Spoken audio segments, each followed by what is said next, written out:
Welcome to the Suited Up for Impact Telesummit 2018. I'm your host, Miss Nina B. Abdul-Wakeel. So we first have Mr. Baron Warren, and I just want to share a little words with you about Baron. Baron is an honorably discharged U.S. Navy veteran, and is a national speaker and life coach who works with an at-risk male in the area of personal growth. Barron believes that males have to make a conscious decision to put away childish things and earn the right to be called a man. His passionate speaking style and his tough love approach has motivated, inspired, and influenced many men around the country and beyond. Barron is currently the president of Cuts and Coaching, which serves males in an area of education, employment, independent living, and grooming standards for daily living. He has dedicated his life to serving his community by making a positive impact in the world. His focus for this discussion is impactful fatherhood. Welcome to the Telesummit, Mr. Barron Warren. Thank you. Thank you so much for having me. Wow, that was just an awesome introduction, Miss Nina. It's such a pleasure to be here. When I first got the phone call to do this summit, I just pretty much jumped at the opportunity because anytime there's an opportunity where I can be amongst just a positive group of individuals, and anytime there's an opportunity to speak life into males, I jump at it. So when I got the phone call to do this, I was just thrilled and overwhelmed. So as Ms. Nina spoke earlier, I have dedicated my life to helping males, males, become men. There's a big distinction between that, and I know that we're going to be talking about fatherhood, but I am going to dabble in that just a little bit. So anytime I get an opportunity to speak, and God has been good to allow me to speak locally in my area of Detroit, Michigan, but I've also spoke nationally as well. Normally, I'm pretty much excited and just thrilled with the opportunity. But oftentimes, because of my subject matter, I oftentimes get upset right before the speaking engagement. And that pretty much happened tonight as well. That happened tonight as well. And I'm going to tell you why. The reason why I'm upset because right now as we speak, there is a young man looking for some direction. Right now as we speak, there is a little girl that possibly need a positive male role model. Right now as we speak, there is a young man out there trying to figure out what will be the next right move in his life, far as career wise. Right now, as we speak, there's a young girl who is curious about boys and other different life situations, and there is no male figure around. So oftentimes when I think about that, I get motivated and I get fired up. And the number one question I ask myself is, where are the fathers? Where are the fathers in America? A little bit of background about myself. After leaving the military, I had the opportunity and the privilege to go inside the Michigan Department of Corrections. And when I walked inside that prison, and I'm still active there today, the number one thing I see is a lot of males who have bear children who have made a decision to leave their kids. So again, like I started this subject matter off, where are the fathers? Where are the fathers for that young boy who needs direction? Where are the fathers for that young woman who might be walking down the aisle getting ready to get married and there's nobody to give her away? Where are the fathers is something that I ask myself every day. So just to give a quick few stats that's going on right now, 33% of Americans are living without their biological father in the home right now. 57% in the Black community is living without their biological father right now in the home. There is a 4 times greater percentage rate in regards to a poverty future for the individual who is lacking the father figure in their home. Right now, there is a 7 times more likely chance that if the father is not in the home, that child will end up using drugs and alcohol. And last but not least, there is a variety of different numbers regarding the suicide rate if the father is not in the home. So again, with these stats, we can go on and on and on, and we can play around with the numbers, but it's crystal clear to me, for everybody that's watching, that a father is such a viable role in the family. Oftentimes I hear, people say the man being the head of the home, the man leading the family, and all those things might be true, but there's more to that story. And that story is the man is the foundation of the home. The man is the foundation of the home, which means everything rests on the man's shoulder. And part of that job is being a father. So before I go into more regarding fatherhood and being an impactful father, there is one main thing that must happen before any male becomes a father. That one thing that a male has to do, he has to make a conscious decision to become a man. This is something that I speak on, it feels like every single day. There is a myth going around that turning 18 makes you a man. Getting a woman pregnant makes you a man. Cussing somebody out, being violent makes you a man. Somebody even told me going to prison is kind of like a badge, and now you qualify for the journey to manhood. That is so far from the truth. The Bible tells us in First Corinthians, and Miss Nina spoke on it earlier. When I was a child, I thought as a child, I spoke as a child, but when I became a man, I put away childish things. That is crystal clear. There's a big distinction between being a male and being a man. So back to that question that I asked earlier, where are the fathers? A lot of males who have their children has not made a conscious decision to be a man. So somebody might say, well, Mr. Warren, what does that entail? What does it entail to go from malehood to manhood? Well, the first thing that you have to do, you have to make that decision. You have to be aware that it's not something that is automatically given to you. Turning 18 does not grant you the authority to call yourself a man. The first step to being a man, I would say, is to learn what it means to be a man of integrity. That's the first step.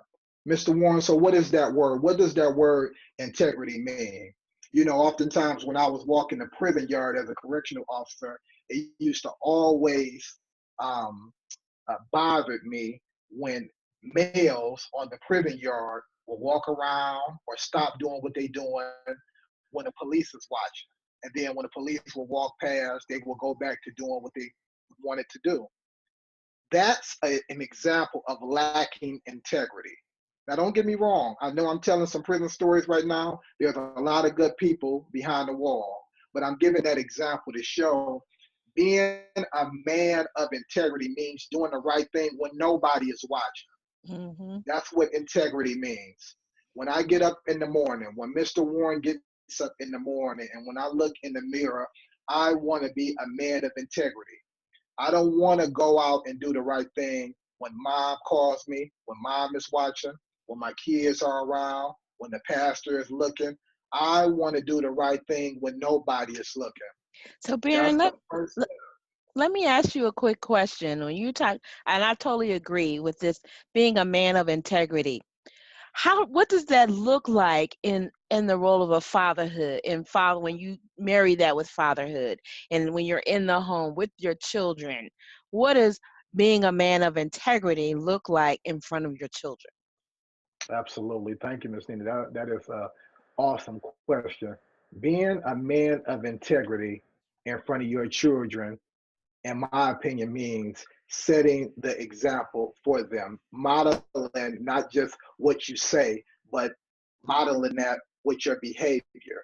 Okay. If I'm raising my children and I'm telling them to do X, Y, and Z, but yet when they're not looking, I go do the opposite, I am not being a man of integrity. I pride myself, and don't get me wrong, Mr. Warren is not a perfect man, but anything that I say, I want my kids to know that my daddy is not just talking the talk, he's actually walking the walk. I don't change my behavior when they're not looking. Mr. Warren is the same person at 5 o'clock in the morning. Mr. Warren is going to be the same person at 10 o'clock at night. When the girls are watching, when my kids are watching, I am the same. Nothing changes. Because as we know, being fathers, the kids are watching everything. We may not think they see it all, but they see and hear it all. They do. Yes. So that being said, we have to model that behavior every single day. Very, very true. I know to your point, kids see everything. One of the things that I try to remind people, and I speak to mothers typically, is that, your integrity, your children see when you're out in the street and how you treat someone. And they see when you lie to someone and then you come home and you do something different. They're seeing all of Absolutely. those things, and then you get upset with them if they lie to you. Well, they just saw you lie to someone else, and so That's right. you've got to model what you want to see them to do, not just say it, but do it. Absolutely, absolutely. And there is no better teacher than, watching your parents operate and what the parents have taught the children. That's just win-win. So, after you've done that and after you've made a decision, folks, to be a man of integrity and you've made a conscious decision, you are officially on the journey to manhood, and now you have qualified to call yourself a father. So when I was growing up, there was three things, and coincidentally, my mother explained this to me. She said, "Son, when you grow up and you become a father, there's three things that I want you to be. I want you to be the priest of the home. I want you to be the protector of the home, and I want you to be the provider of the home. The priest, protector, and provider." And it's interesting that my mother, who was a single woman, instilled that in me, and that has been a guideline for my life throughout my time as a father. Those three things, and I operate accordingly. So when we talk about that priest word or that pastor, every man who has bear children, it's your job, it's your responsibility to become the pastor of your home. You have to be the pastor of your home. And the only way you can do that, you have to get in the word for yourself. It is impossible for you to pastor your home, to lead your home under your own moral barometer with no guidance. No, you have to get in that word so you can lead your family effectively. You have to be the pastor of your home. In regards of the provider, this is where I get in trouble at, folks. So bear with me. Every man, let's just put it out there, has to get up and go to work. There's no getting around it. There's no magical, majestical thing that we got to think about and pray about all night. No, it's crystal clear. If you calling yourself, you have a man, you have to get up and go to work. It bothers me, folks, when males have conditioned themselves or have settled for this idea of mediocrity. It bothers me that men or males have decided that it's okay to lay around and adopt this philosophy of being lazy. In order to be an impactful father, which is the subject matter tonight, the only way to be an impactful father is you have to go out and provide for your family at all costs. It doesn't matter if your wife is working, your girlfriend working, the somebody keeping you down. None of that matters. As a man, as an impactful father, you have to go out there and figure it out. You have to. It is mandatory. That last thing, the protector, and that one right there is a very unique term because we can get into all the dynamics in regards to protecting the household and protecting the children from a physical standpoint, and that's important as well. And that's why the good Lord has blessed us with the frame He has given us to protect the home. But in addition to that, we have to protect our children's heart. When was the last time, for anybody who's watching, myself included, when has the last time you have broken your child's heart?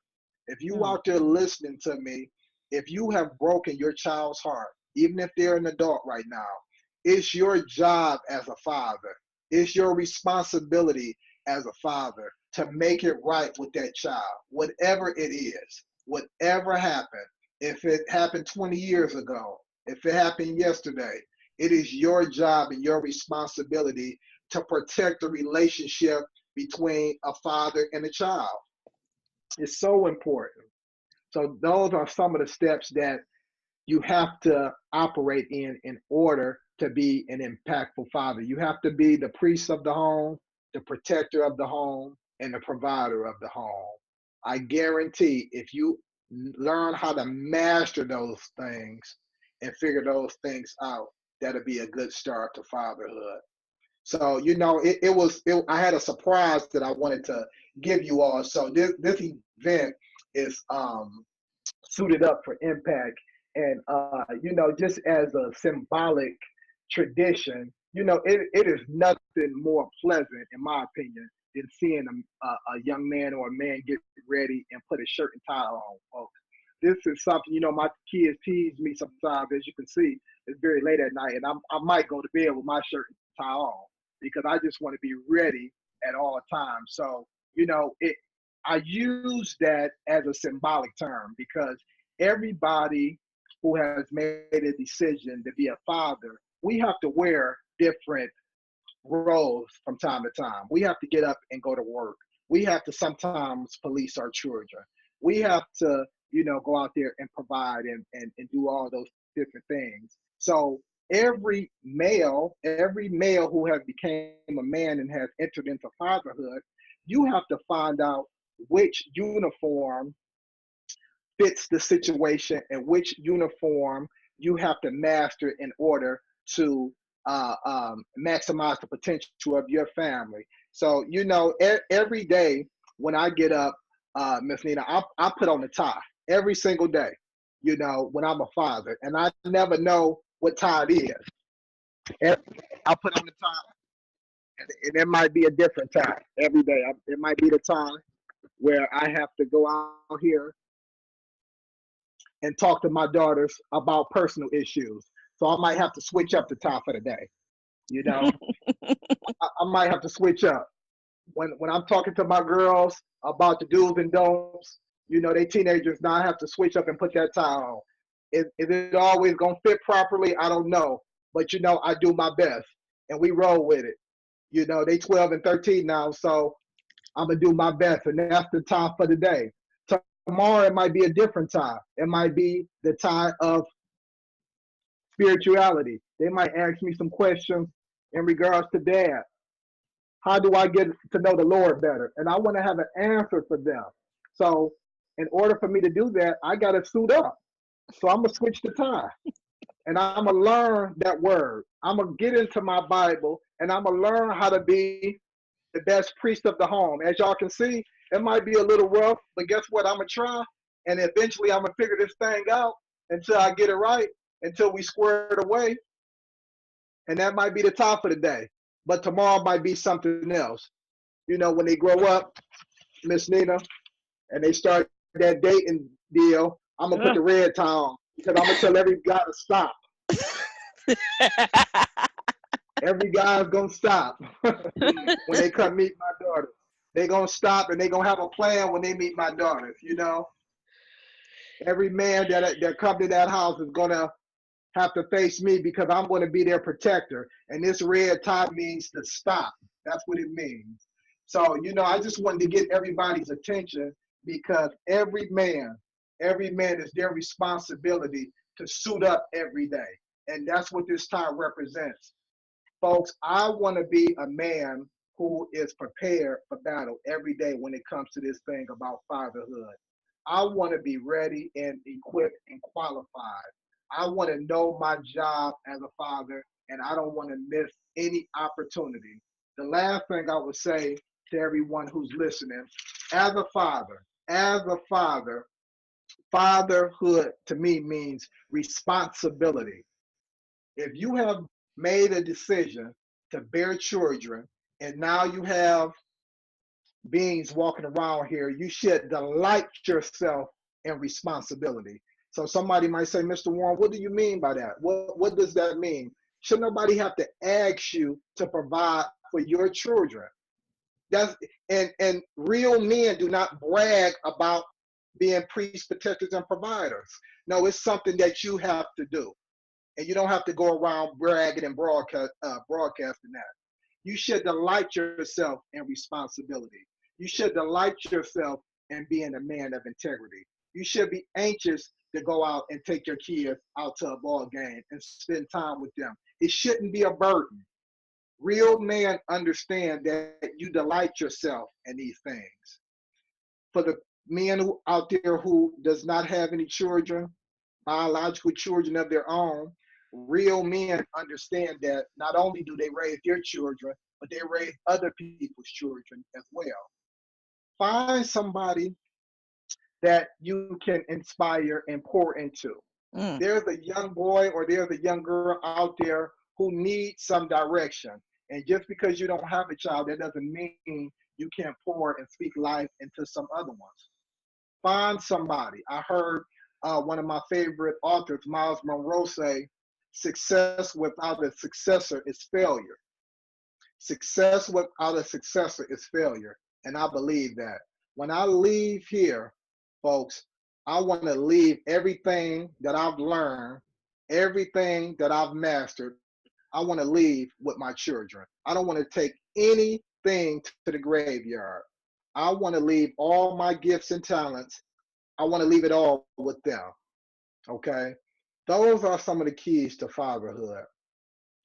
Wow, Baron, you said so many things, and I've been taking notes.